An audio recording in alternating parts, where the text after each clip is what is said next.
Assalamualaikum warahmatullahi wabarakatuh. Di sini saya akan mempresentasikan hasil dari UTS mata kuliah dari praktikum pembelajaran mesin. Di sini ada soal mengenai regresi linier. Yang pertama, saya di sini akan mengimport modul. Di sini ada modul Pandas, NumPy, Matplotlib, sklearn. Selanjutnya mengkonekkan ke Google Drive. Di sini ada fungsi google.colab yang diimport dari Drive. Kemudian drive.mount untuk mengkonekkan ke akun Google Drive-nya. Ini adalah path atau jalur untuk mengambil data dari Google Drive yang telah Google Drive yang telah dihubungkan oleh fungsi ini. Nah, di sini telah terhubung. Kemudian saya mengambil datanya dari weatherhistory.csv.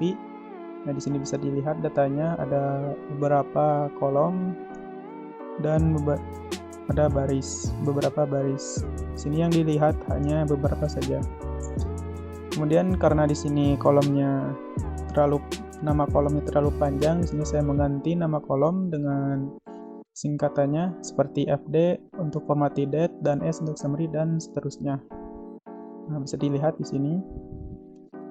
Dan kemudian setelah itu saya melakukan pengecekan apakah terdapat data yang kosong dengan fungsi df.isNull.sum. Nah, di sini dapat dilihat di dalam kolom PT ada 517 data yang kosong. Nah, dalam kolom PT yaitu precise type. Nah, di sini ada beberapa data yang kosong. Nah, untuk mengganti data yang kosong tersebut, sebelum saya mengganti data kosong tersebut, saya mengganti nilai string pada kolom menjadi nilai integer supaya dapat dengan mudah diolah dengan regresi linier. Nah, di sini menggunakan fungsi sklearn.preprocessing yang diimport dari ordinal encoder. Nah, di sini saya membuat dictionary untuk memapping data ordinal ke integer. Nah, di sini ada variabel summary atau dictionary summary yang berisi dari mapping data-datanya. Kemudian ada precise type mapping, daily summary mapping. Nah, di sini semua string diubah menjadi integer. Nah, di sini dilakukanlah mapping pada kolom S atau summary menggunakan dictionary summary mapping dengan mengganti nilai S secara seluruhnya dengan fungsi map atau mapping dengan variabel summary mapping. Di sini juga dilakukan hal yang sama terhadap kolom PT atau preset type dan kolom DS atau daily summary.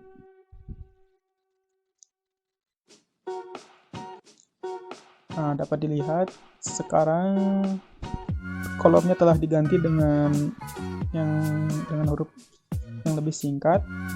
Nah, di sini ada fungsi describe untuk melihat statistik dari tabel tersebut.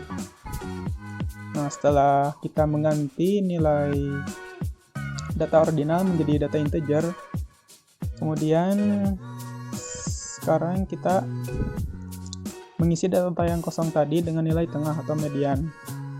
Di sini ada fungsinya yaitu fungsi simple imputer dari library sklearn juga.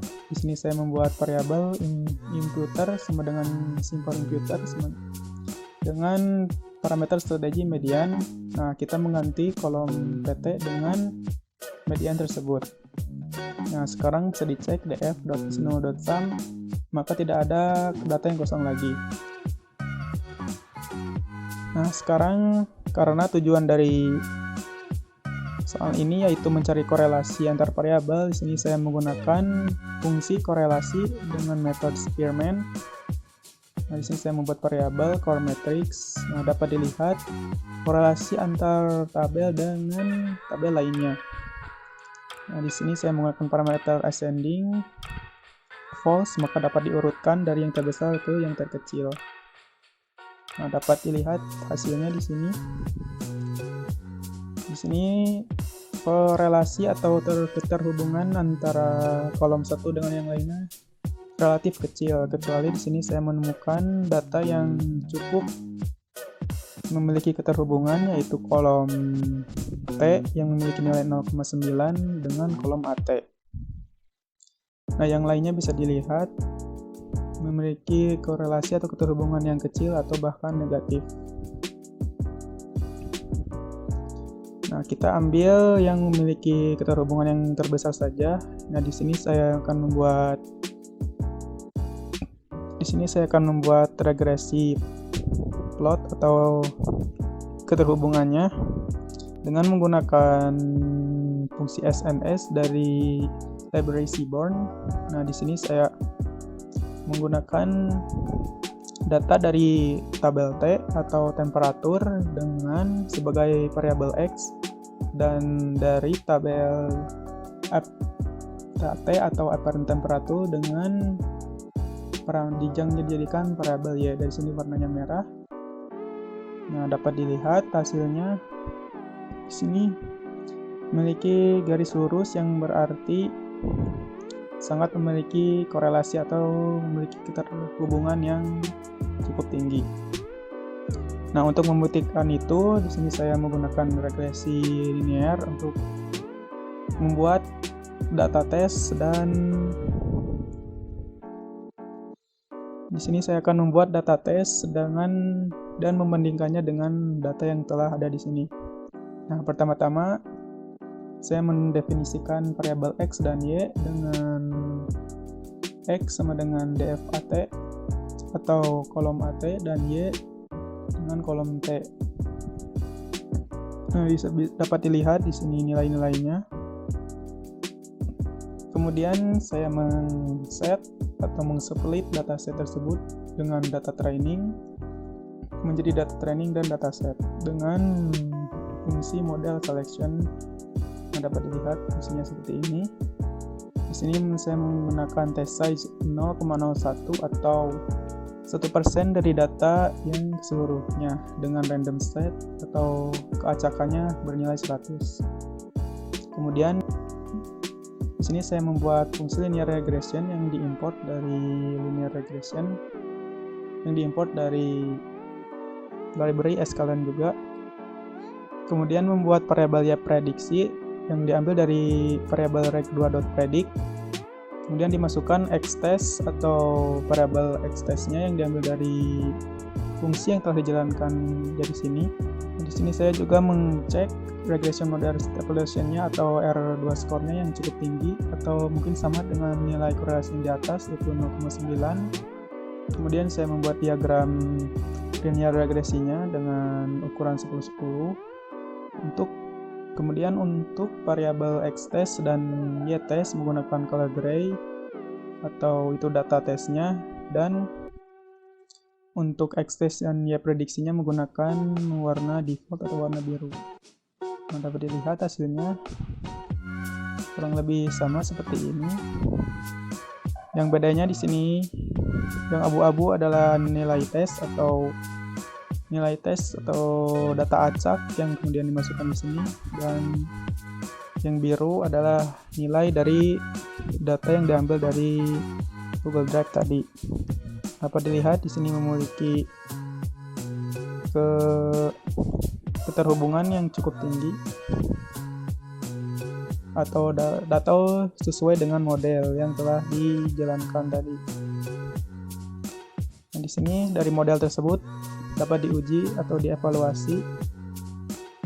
Nah, dan ini hasilnya. Nah, di sini ada R-squared atau R-squared adalah koefisien determinasi nilai R-squared yang didapat dari model tersebut adalah 9,85 yang menunjukkan bahwa 98,5% data sesuai dengan model regresi tersebut.